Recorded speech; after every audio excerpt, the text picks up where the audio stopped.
Hi, everyone. Thank you for joining us today. My name is Katie Spoden. I'm an assistant director over at the Polsky Center.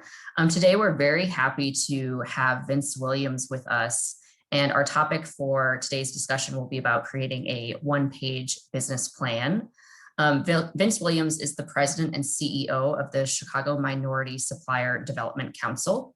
Founded in 1968, ChicagoMSDC is one of 23 affiliates of the National Minority Supplier Development Council, advancing business opportunities for certified Asian, Black, Hispanic, and Native American enterprises, and connecting them to ally firms, corporations, and government buying agencies.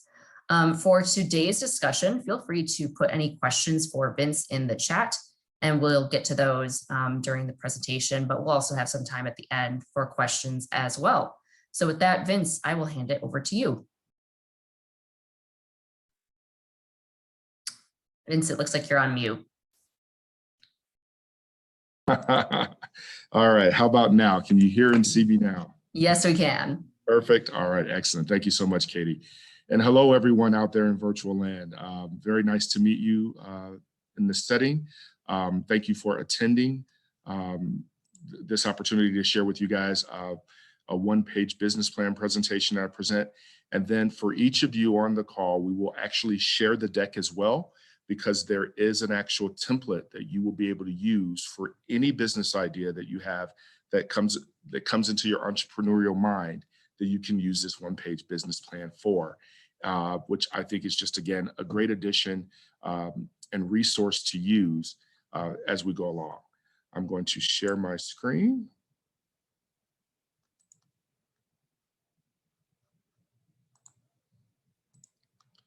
Okay, perfect. And go to my slideshow here. All right, can I get a thumbs up if you're able to see that okay? All right, perfect, Katie, thank you so much. So I'm gonna introduce myself. We're gonna go through everything. Again, as she said, please feel free to put your questions in the chat. If we were in person, guys, I hope you're able to get and feel my energy of how I do things. I'm very interactive. I actually walk around the room. I like to ask questions of what your respective business is. But since we're in this virtual setting, what I'd like to do then is, again, just feel free to put your questions into the chat, and we'll get to those towards the end.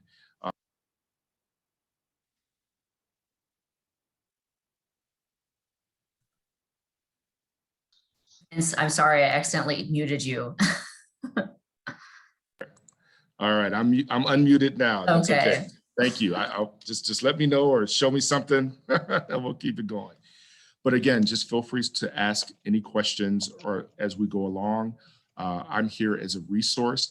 But again, I just love this opportunity as a mentor at the Polsky Center to be able to provide, again, additional ways that helped make me as an entrepreneur move forward and keep on. I'm going to tell you guys a little bit about my story. Again, as I mentioned, if we were in person, we would have fun with this. I'd walk around the room. I'd hope you'd be able to feel the energy that I'm looking to infuse into you as entrepreneurs, and then we'll keep things going. As Katie mentioned, my name is Vince Williams. I am the president and CEO of the Chicago Minority Supplier Development Council. I was the past vice president of economic empowerment and the director of the Small Business Development Center here in Illinois for the YWCA Metropolitan Chicago. That's right in Hyde Park in the Woodlawn community. And with this, I created these opportunities for us to grow and scale and network as entrepreneurs within our own ecosystem, if you will. I'm a native Southsider. I'm a true Cubs fan, but Sox all the way. So any Sox games, you're probably going to see me there. But I also come from a family of entrepreneurs. We owned a skating rink in the Roseland area on the far south side back in the 70s and 80s. So as a kid, I grew up spraying down the skates in between, some of the sessions, but also watching some of the older generation, I'll say, that would teach me some of the latest skating moves and things like that. So I can't wait for us to get back into society, if you will, that we can get back to those types of adventures and doing things there. As I mentioned, again, I'm a small business advisor. Red Rocks. Okay, thanks. I am a small business advisor, so I like to provide more resources to you as entrepreneurs, and being a mentor at the Polsky Center to be able to provide access to opportunities, capital, marketing, as well as certifications, which is what my organization does. I'm dedicated to empowering all of our minority communities so that we can incorporate supplier diversity into our fabric of how we do business, because that's ultimately how we all sustain and we end up creating this generational wealth that we always hear about. This year marks 100 years for Black Wall Street, which was a small town in Oklahoma that was a resource that really kept the Black economic dollar for years at a time. And we're celebrating that, if you will, because we're still seeing this same type of civil unrest that we experienced during this past summer. And that has promoted, again, the need and necessity for supplier diversity. And what I mean by that is that for organizations, meaning major buying organizations, as well as universities, public institutions, municipalities, as well as we as entrepreneurs, to diversify how we procure our items, who it is that we're getting them from. I'm a real estate investor, so you'll see that I'll be able to apply some of my knowledge in some various arenas to provide the best feedback. I may not have the exact answer for every question, but I'm pretty sure that I may know someone or can give you access to someone that would be able to give you an answer to that question there. I was recognized in Black Enterprise magazine as a man of distinction, as well as I was a top 100 emerging leaders for 50 under the age of 50, pre-pandemic, y'all. I like to replicate those, if you will, as I share, because again, I think those types of recognitions are really what help to fuel me and to make me want to do these opportunities like this that we're doing today for you. Let's see here, my next slide. All right. This book here, when you receive the actual link, is How to Start Your Business Here in Illinois. What this book has is a ton of great resources for you for access to capital, access to actually forming your legal entity, access to how you can get trademark information and things from there. But when you click on the book, once you receive this deck, you'll be able to actually go to the website and have this book downloaded for your own resources. It's a phenomenal book. It comes out every year from the Illinois Department of Commerce. And again, it's just a great book that I think all entrepreneurs should have so that they're able to share that and find out and answer some of the questions that they may have about starting their business. I've also identified in this presentation a couple of other partners that we really work with. International Trade Centers are very strong organizations that provide information on if you're looking to trade internationally or import and export, as well as the SBA, the Small Business Administration. Again, a national organization that can provide with you some great resources on access to capital and marketing and technical assistance there. In addition to that, the book that I just showed you on the previous slide, the Illinois Department of Commerce and Economic Opportunity, they also provide some great resources for entrepreneurs to scale and to grow. And then within many of the centers, the Small Business Development Centers, you'll be able to find a PTAC or Procurement Technical Assistance Center. Again, this pandemic has really showcased to us the need and the necessity for us to diversify where we get our supplies from. And with that, if you're looking for certain organizations, if you want to be strategic and intentional with these organizations, these are some of the resources that you can reach out to make sure that you are accessing them quickly. I've got a mantra, and it's a business mantra that I always share with many of the students that attend my class, many of those that participate in these workshops that I do. And I found out that Sir Winston Churchill said it. It said, "He who fails to plan is planning to fail." I'll repeat it. He who fails to plan is planning to fail. I apply that every single day. It actually sits on the wall. This mantra sits on the wall here in my office. It's because think about this now as your entrepreneurial journey, right? This business venture, this idea that you have that you want to get out to the world. It could be the better mousetrap. It could be the latest fitness gear, the latest fitness exercise. It could be a new way of speaking or doing whatever it is. If you fail to plan it, better be sure that you're then planning to fail. And so by incorporating this into our communication lines, how we think, how we interact, how we work with others is exactly what fuels me and keeps things going. So I definitely wanted to share that with you all, because feel free to take it, use it as one of those things that keep, because being an entrepreneur is not easy. If it were, everyone would be doing it, right? And I put the little sign there that says, sorry, we're closed, because how many times have you gone by a business that you thought was going to be extremely successful? The idea was incredible. Oh, this was going to be great. They picked the best location, but you go by 2 months later and you see that sorry, we're closed sign that's on the door.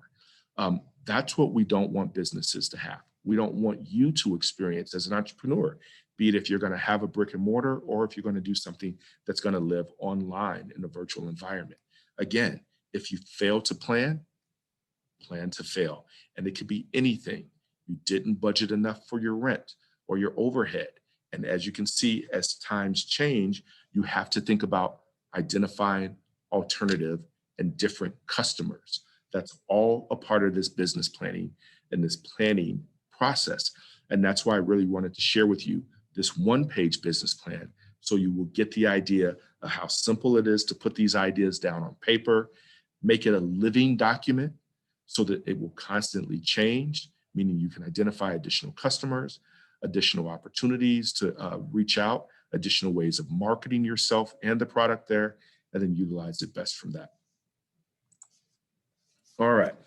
So again, this was a course that I offered. It's still continuing there in Woodlawn, called Master Plan. I got it from the Eric B. and Rakim song, Think Plan.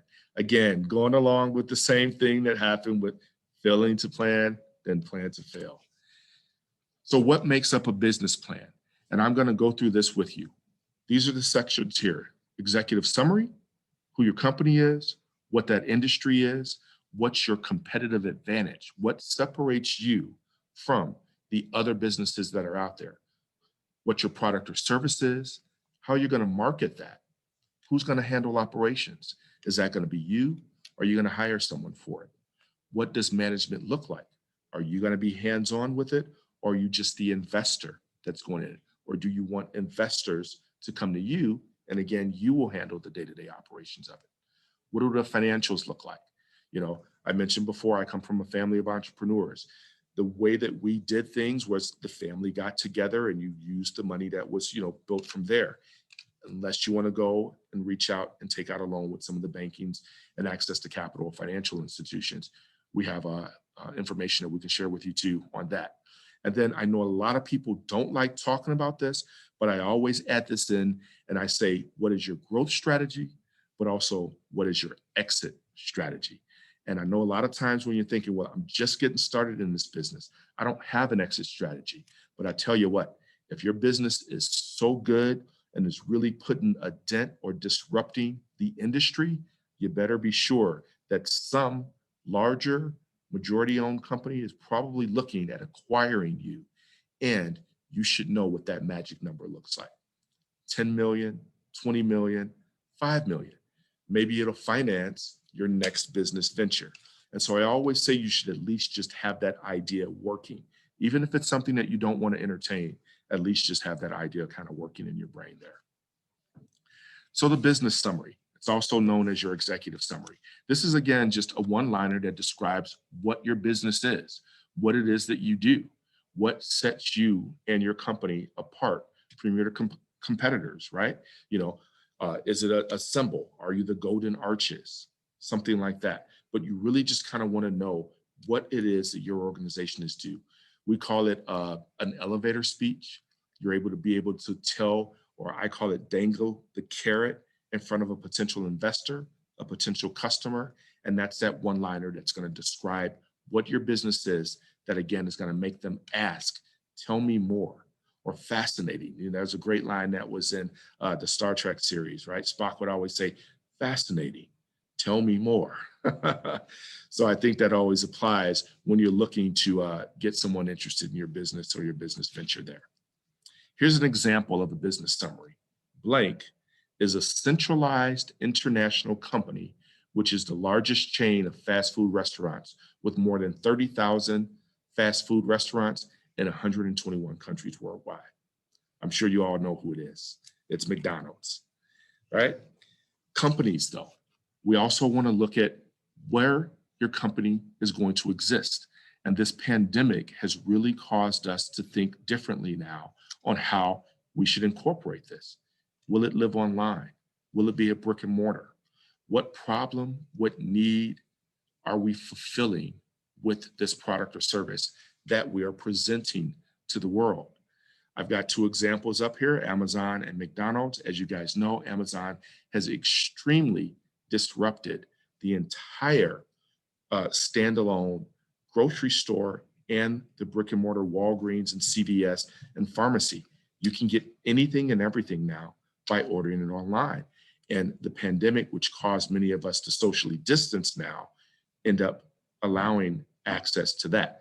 I can tell you guys, I probably got a box almost every day from Amazon when the pandemic first started. I had to curb that when I started looking at my bank account, seeing how much I actually was spending during those times. But again, this is something that you should think of when you're thinking about your company and your organization. And again, that problem or need that you're going to be fulfilling.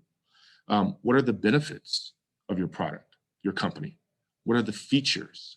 Is it, again, the newest mousetrap? Is it, again, a new service that you're going to provide that is better tasting than some of the other sodas or so that are out there? What does that name look like for your company? And you can easily do a Google search and find out if that name is currently being used. You can incorporate your company wherever you want it to be. Here in Illinois, you can do it across state lines, Indiana, wherever your hometown is. Think about credit card companies. When they first came out, most of them were incorporated in Delaware. The laws are less strict there for those financial services organizations. And so that's why they incorporated in Delaware. Look at those options. Do your due diligence and uncover what's best for you and what works. And then you're able to apply that and take it and run from it.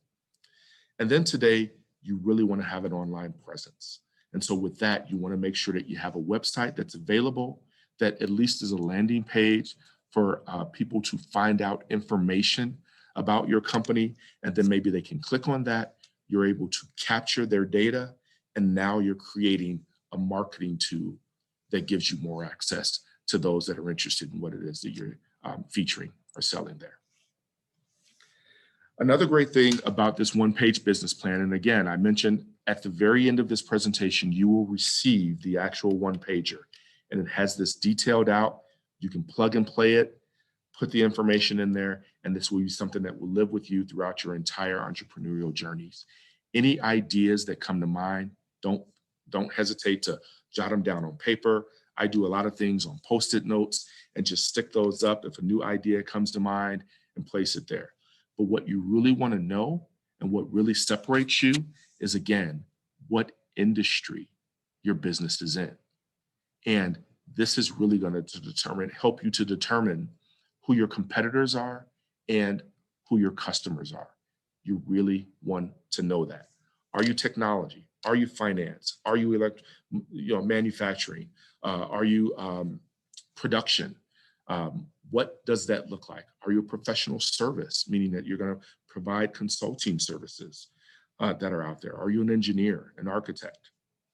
Whatever that looks like, you just want to know, again, which industry you're in, so you know exactly who your competitors are and who your customers are on that too. All right.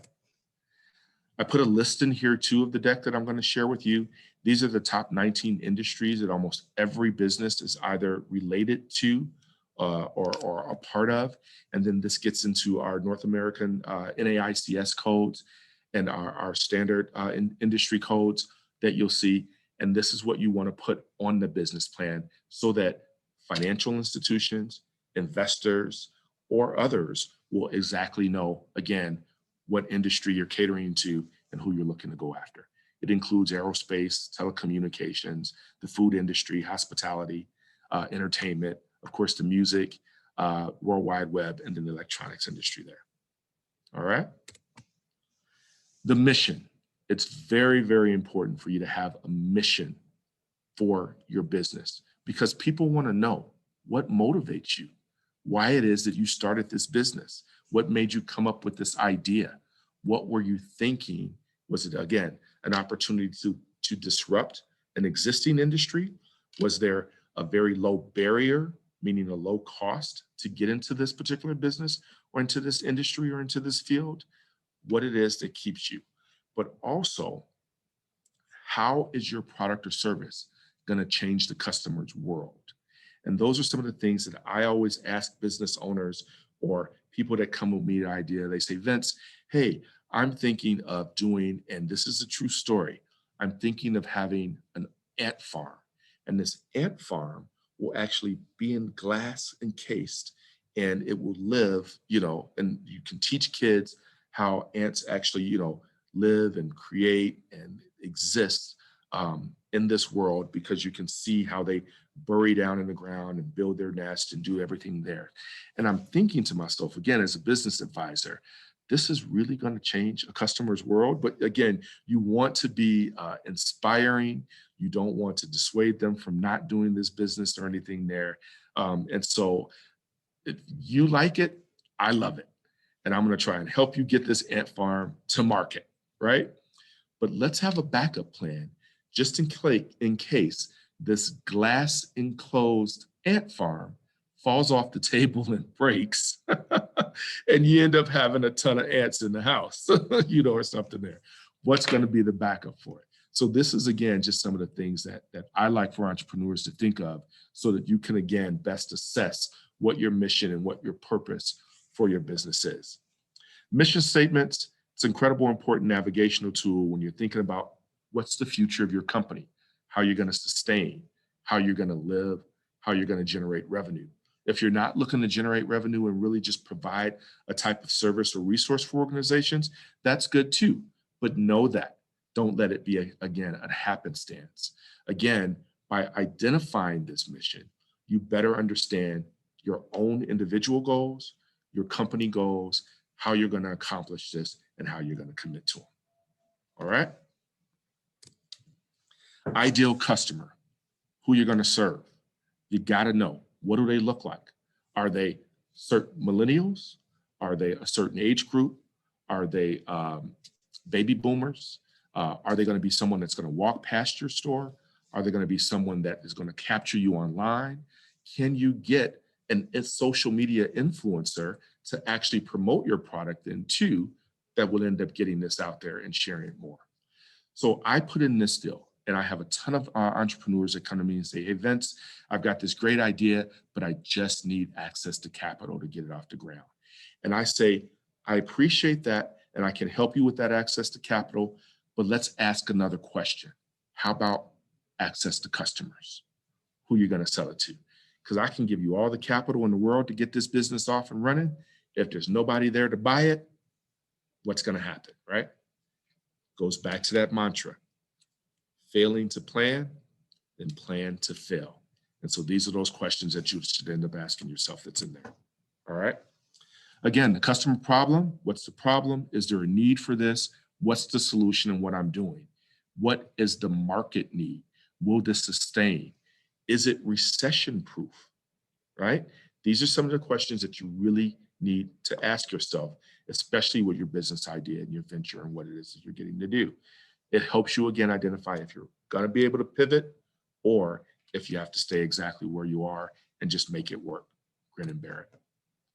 Who your competitors are. Got to know that. You want to know what's going to separate you from them, and why should someone come and use your product or service instead of going to your competitor. On the right-hand side of the slide here, you'll see I identified the fitness industry. LA Fitness has a ton of competitors. Lifetime Fitness, Anytime, Planet, some of the others that are out there. You want to know who it is that's in this space. And what that also helps you do, when we talked about earlier about understanding your industry, it lets you know how much money there is to be made in that industry. If you just want a portion of that, that's perfect. Let's capture that, gain just a portion of it, and you're able to sustain on that. I've listed a few of them out here. Black hair care products, as you guys can see, I use it daily. $2.5 billion industry.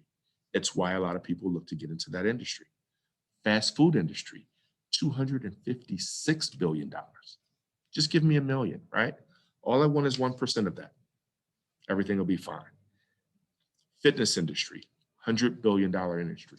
That's why you constantly see new competitors or others that enter into the market. Were they recession proof? Were they able to sustain the pandemic and those not being able to go out and access? I know a lot of the health clubs here in Chicago definitely end up pivoting and closing down. They're slowly but surely opening back up now that we're back to re-entering into society. But during those times, that overhead still existed, but people were not able to take it. And I can tell you, this COVID belly that I have right now is proof that I wasn't at the health club or anything there. So I'm sure some others can, that resonates with some of you all. And then you want to understand, why are they a competitor? Meaning, do they have the exact same product or service, or is it an alternative? Think about the fast food industry, and you have organizations like Chick-fil-A, and then you have McDonald's. And I think Chick-fil-A has done a great job in their marketing, where you see that cow that says, eat more chicken, right? Pushing you towards Chick-fil-A. They identified exactly who their competitors are, did a twist on that, ran with the marketing for it. And I got to admit, they do have one of the best chicken sandwiches that are out there. But what do you see now? Each and every one of these industries now are trying to get into that space and provide the next best chicken sandwich. Again, taking back some of their market share for them there. So again, what makes you stand out? What's that competitive advantage? And this is where, again, you're going to have direct competitors, meaning those that are exactly the same model, the same product, same industry. And then you're going to have indirect, those that are an alternative to what it is you're going to do. And that's where I wanted to provide with you that example for Chick-fil-A and then McDonald's too. Your management. What does management look like? Are you going to be the person that does it all? One of the biggest things about being an entrepreneur is you end up wearing many hats. For example, if you open up a small fast food restaurant, sometimes you're the host, you're the server, you're the cook, you're the janitor, you're the electrician, you're the tax accountant, literally you have all these different hats that you're wearing.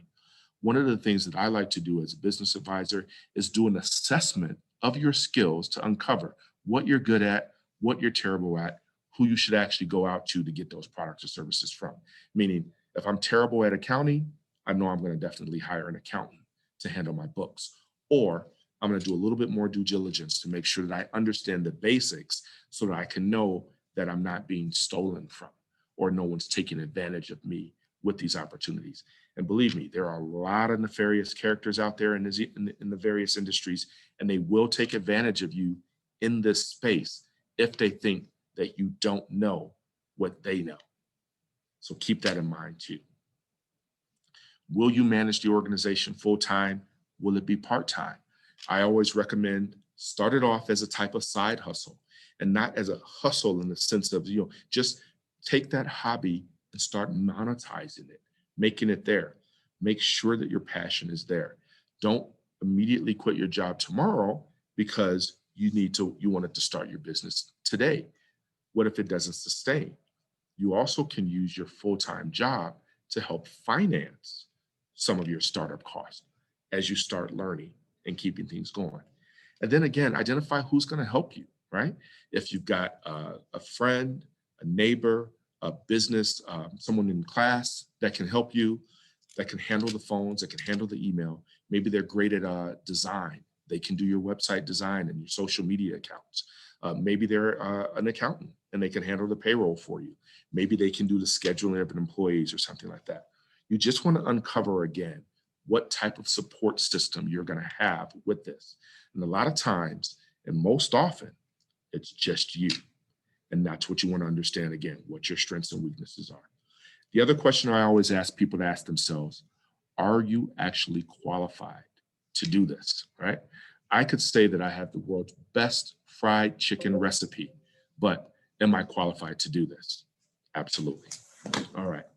And then who your board of advisors are. What this is that close group of friends. I'm sorry here, I'm pulling out my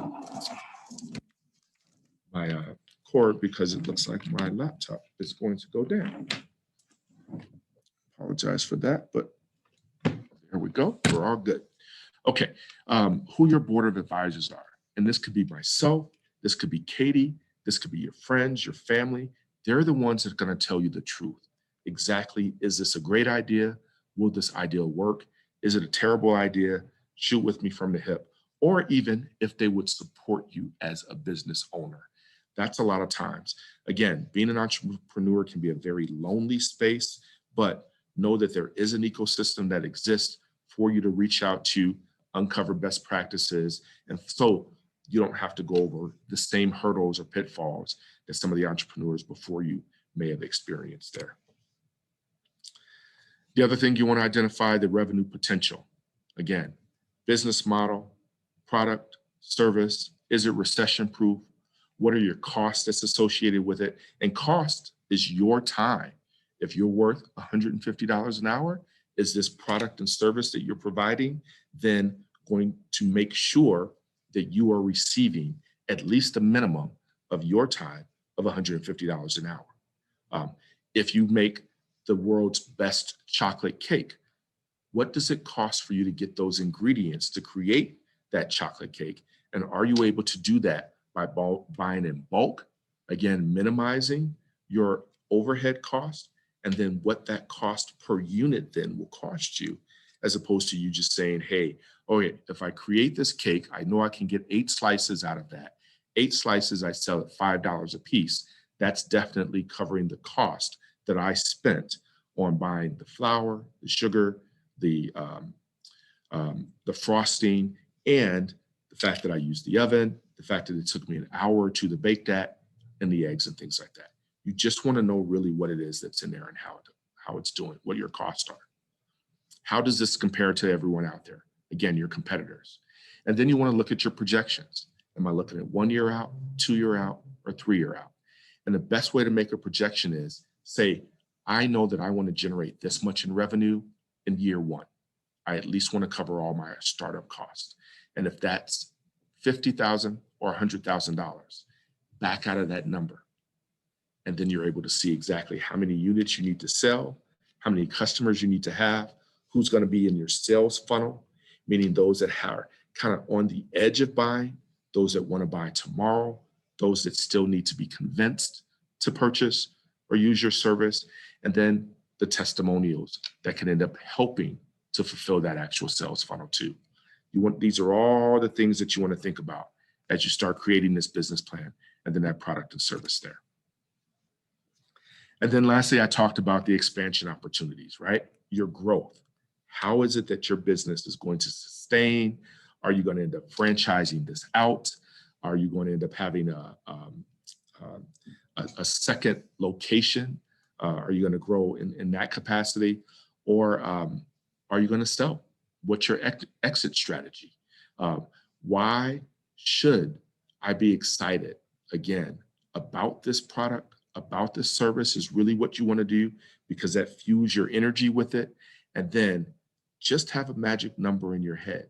And that magic number is 50 million, 100 million, or whatever it is that it's going to take for this new purchaser or acquirer to come in and take your business over.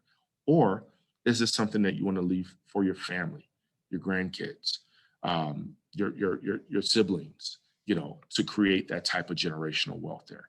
These are the things that you really want to think in mind, want to have in mind when you come with it. And as promised, I wanted to share with you guys right here.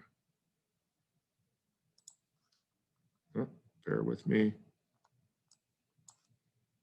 There we go. This is the actual one-page business plan that I'm going to share with you at the very end. It's a sample of it.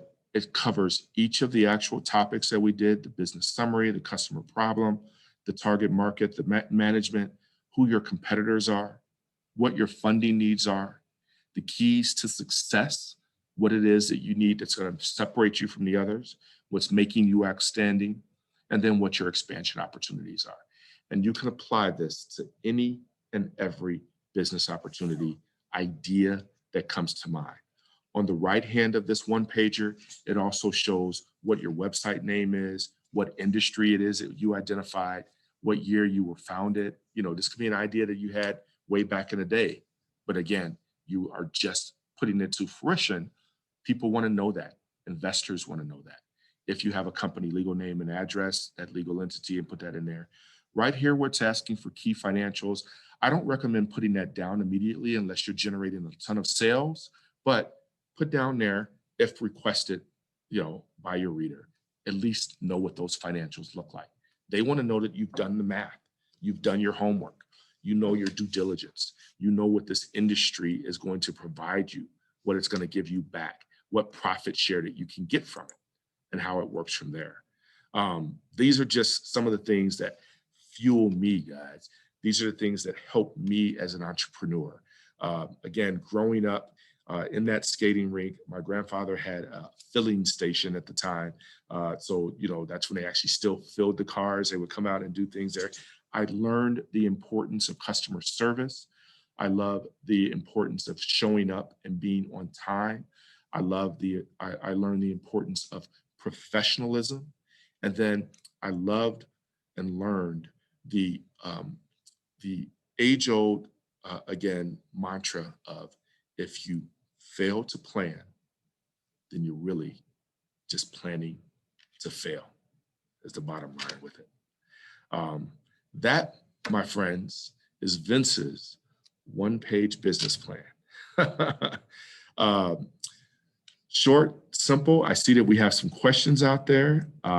So this was great, Vince. Thank you so much. We got a comment in the chat that your examples were making the audience hungry. So I'll need to go out and get some chicken sandwiches and chocolate cake after this session. But yeah, thank you, Vince. This is such great information, breaking it down, really bite-sized chunks and making something that sounds intimidating, not quite so intimidating. So thank you for that. So we have questions in the chat, so we'll get started with those. First question, what are your ideas about financial institutions making entrepreneurial investment in Black communities and other marginalized communities as a matter of economic growth and social justice? Absolutely. I think it's very important for financial institutions to invest, if you will, into Black and marginalized communities, because we see what this has done for many of those areas. Where there's disinvestment and disenfranchisement, you see those areas then are stricken with poverty. All you see are those stores that are capitalizing off of each of those individuals during those times. So I think it's probably should be in the agenda as part of their corporate social responsibility for these businesses and financial institutions to reinvest the economic dollar into those communities, and particularly the Black communities, because we know that they have been marginalized and redlined, and many opportunities for growth and sustainability just are not there. I think we're seeing that change now. That's one of the things that the Black Lives Matter movement is really enforcing on many of these corporations. But I think also this new generation of entrepreneurs are also seeing the importance of that investment within these various communities. I mentioned again, this is the 100-year anniversary of Black Wall Street. We want to see that opportunity present itself again. Back then, you have to think, we were forced to only shop within our communities. We weren't allowed to go into the white community to get our hair cut, to buy, daily household items or anything there. And so that's why we had our Black restaurants, our Black stores, our Black barber salons and things like that. As the times changed, we were of course able to integrate into the world, live in different neighborhoods, and buy and secure or procure our products from different areas. Who's to say we can't get back to that? It's not saying now that you're going to take away those dollars from those other communities. You're just strengthening the community that you live in. And I think this pandemic was also the perfect opportunity for us all to realize the importance of community, the importance of investing in our communities, and the fact that now we can support our communities, right? It devastated me to see, again, the civil and social unrest that happened last summer when, some of the Walgreens and some of the pharmacies and the local stores were just vandalized and demolished. And I don't think anyone, I understand the frustration, the frustration that I feel as a Black man, if you will, in America. But think about the fact that the seniors in these communities now did not have access to those services, to receive their pharmaceutical supplies. And I don't think anyone thought of that. And not to say that you're always supposed to think of these types of things prior to reacting to civil, to the injustices that exist, but it is something that we as entrepreneurs need to think about. And it's also something that we need to share with the young generation so the history won't repeat itself. I mentioned earlier, I'm the president and CEO of an organization that certifies minority-owned businesses. We then connect those businesses with our corporate partners, organizations like the University of Chicago, and with municipalities. We were born after the civil riots that happened during the 1968 Democratic National Convention right here in Chicago. History repeated itself 53 years later with that same civil unrest. Reared its ugly head, even made the importance for us existing that much more valuable. We don't want that to happen again, especially not now that we can control things, right? We can control this narrative. We can demand that the financial institutions come within the neighborhoods that they know we're disinvested in, have a product, have a service, and showcase that they believe in the community and they're supporting the community. So great question, Rashida, but thank you. I hope that was an answer for you. Perfect. Vince, I appreciate you sharing your perspective. There was a part two to this question. As a fallout from the pandemic, which types of businesses would you say are virtually recession-proof? And if I might add on to that question as well, maybe some folks right now might be hesitant to start a business given the current. Absolutely. So what would you say to someone who might be hesitating on their business idea given the current climate? This is, again, what you really want to do is do your due diligence. What we've uncovered, the pandemic has uncovered, is that a lot of people who may have had a brick and mortar now are doing everything online, or they're doing a combination of them. Again, as we get back to this community and this community building, I think it's going to be important for businesses to realize, do I have diverse markets or diverse customers that I can access? That's going to be pretty critical too. But I don't have the exact answer as to the true business that is recession proof, because Rashida and Katie, if I did, I'd be doing that right now so that I could make sure that we sustain and we keep going. We saw this pandemic has really caused many businesses to rethink their product and their services, reimagine them. Major corporations, they're not even returning back into the workplace, right? So what's going to happen to all of these office buildings? And there's a ton of office buildings that are out there. These are some of the things that you have to think of. Now, I say never let something like this deter you from wanting to do something, because my grandmother used to give me this whole, and she used to use the term, it was an African proverb. This is an old African proverb. You give a man a fish, he'll eat for a day. You teach him to fish, he eats for a lifetime. I feel that same way about entrepreneurship. If you have a business that you know how to do, how to work, you can sustain forever, whatever that is. But if you're going out and you're buying these products and these services, and that's all you're doing, you're only as good as long as that product is available. And that's how I look at it. All right. I see one here too, Katie, from, is it Stefan? It says for the elevator pitch. Question about elevator pitches. Okay. Should elevator pitches focus more on being a sales pitch and being a hook with potential buzzwords, or should it be more descriptive and avoid potentially vague terms like disruption? Would you recommend having different elevator pitches for different situations or audiences? Absolutely. You definitely want to have different elevator speeches. It's almost like having a different resume that speaks to your strengths and your weaknesses to those certain audiences there. And you want to read your audience, right? You don't want to offend them. You want to see, if you're in a group of investors, they don't like hearing the word disruptor unless it's something that they really like, Uber, right? That's going to disrupt the entire, car industry or the taxi industry, if you will, that's in there. You really want to kind of gauge what it is that's going on. And I have always learned that when I'm talking with an individual about a product or service or what it is that I do, that I also, I kind of, again, dangle that carrot just to see how much they know about what your product or service is or your industry, if they're interested in that. And then, of course, you kind of, either get their buy-in or hear why they do not believe that that product or service will work. And then you add that to your arsenal. And then maybe the next person that you speak with, you can say, hey, I heard that this product or service wasn't really good, but I disagree, or something like that, that would end up working in there. So there's a couple of different ways, but definitely, Stefan, have multiple elevator speeches for it. I'm ready. Great. Next question. Someone would like to know how they can work with you as a business coach or mentor. Oh, absolutely. I am a mentor at the Polsky Center. How might someone get involved with your organization as well?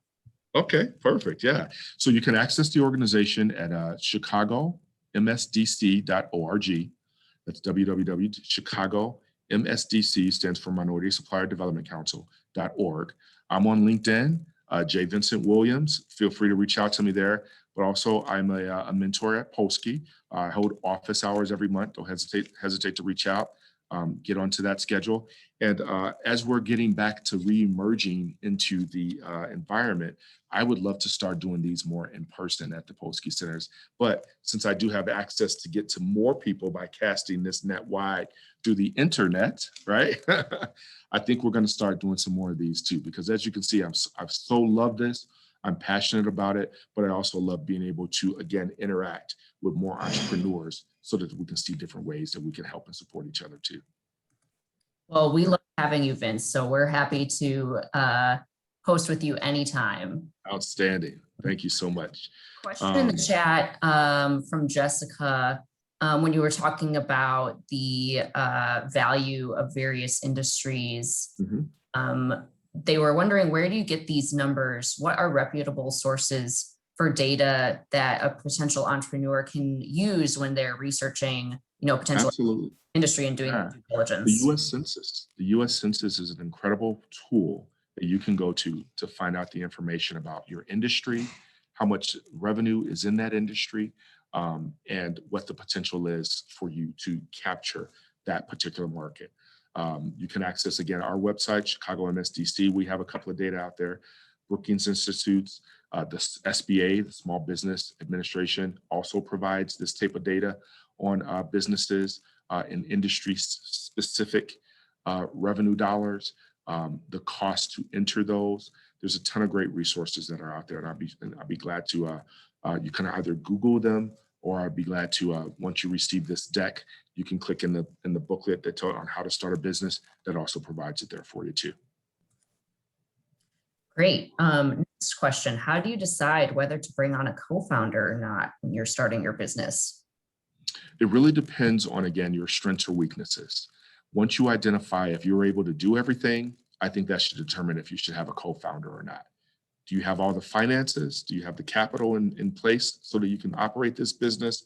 Then you can do this all on your own. Are you able to do the accounting? Are you able to do the marketing? Are you a people person? Can you do this? Will you go out and interact and talk? Will you have your elevator speech ready? A lot of times you can tell within partnerships, if you will, who's the introvert and who's the extrovert, right?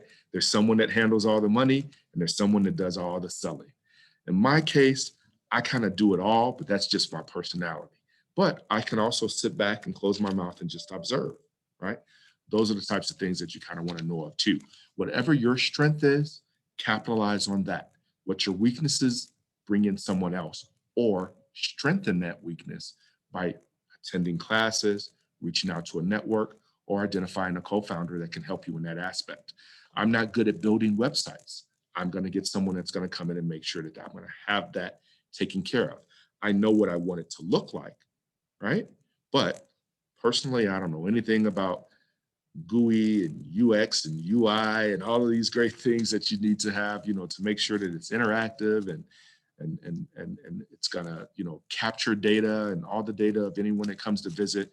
But knowing that now is when I can actually go to, again, that subject matter expert and start utilizing them to best find that. Great. Next question. Is this one-page business plan acceptable when applying for financial assistance or maybe, a small business grant? So maybe could you speak to what situations would you be Absolutely. utilizing your business plan for? Yeah, this is for every situation. You have to think, and a business plan does not have to be one page. Most business plans are probably like 300 or 400 pages. You have to think of all the research and data that you do into that.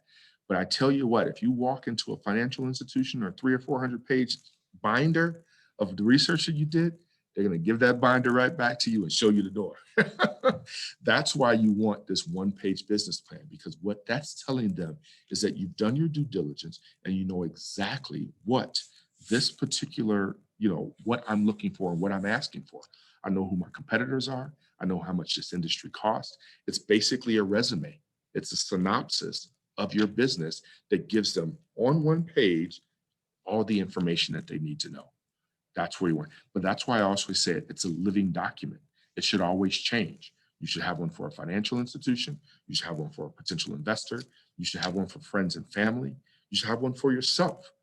Various ideas and things that are going there. And that's why you should use that tool to uncover all the answers to potential questions that could come out for anyone that's in there. Great. It looks like we have a question again related to funding when you are utilizing this business plan. Have you ever had to provide a personal financial statement as a funding condition? If so, what was the scenario? Could you respond to that? Yeah, absolutely. And you definitely want to do that. You have to think as an entrepreneur, a solopreneur, a joint venture or so, they want to know that your personal finances are in order before they're going to give you some money for a business or commercial finance. Why would I, as a financial institution, want to loan you $1 million if your personal house isn't in order? Right? Kind of answers that question. And so make sure, and even if it's not that perfect credit score, start building up to that, because that's what you want to use when you're working with some of these other financial institutions. It doesn't make sense for them. Think of the risk that's associated with them lending you, even if it's the best business idea in the world, and it's going to generate some revenue, but your own personal house is not in order. Why would I do that? You can't even operate your own household. Why would I give you money to run a business then? So those are some of the things that you want to think of. You also want to utilize that to your advantage if you have an incredible personal history or your personal house is in order, because then that demonstrates to a potential investor in a financial institution that you're probably going to run that business damn well, and it's going to provide a great ROI for them. Great. And it looks like we have one more minute in this session. We have several questions related to getting a copy of the recording for this session, which I can send out later on this afternoon.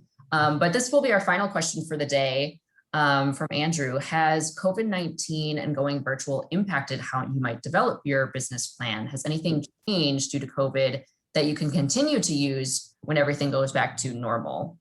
Absolutely. And that's a great question, Andrew. Thank you. The pandemic has really caused most businesses to pivot, to start thinking of a new idea, to start thinking of new customers. Think of that, burger shop or that fried chicken shop. I know I'm going to make you guys hungry again, right? That's in your neighborhood that no longer could accept customers come in. What did they have to do? Start choosing carry out. Start getting different types of bags, different types of containers, make sure the food stayed hot. It changed the entire way that they interacted. Those are the things that you want to think of. And again, as you make your business recession proof, start thinking, what if another pandemic happens? Not tomorrow, not next year, but 5 years from now. Will my business be able to sustain individuals not walking through that door, individuals not knowing about it, Can I still get to them via the internet? So those are some of the things that you want to think of and that we always ask to factor in. We call it strategic planning.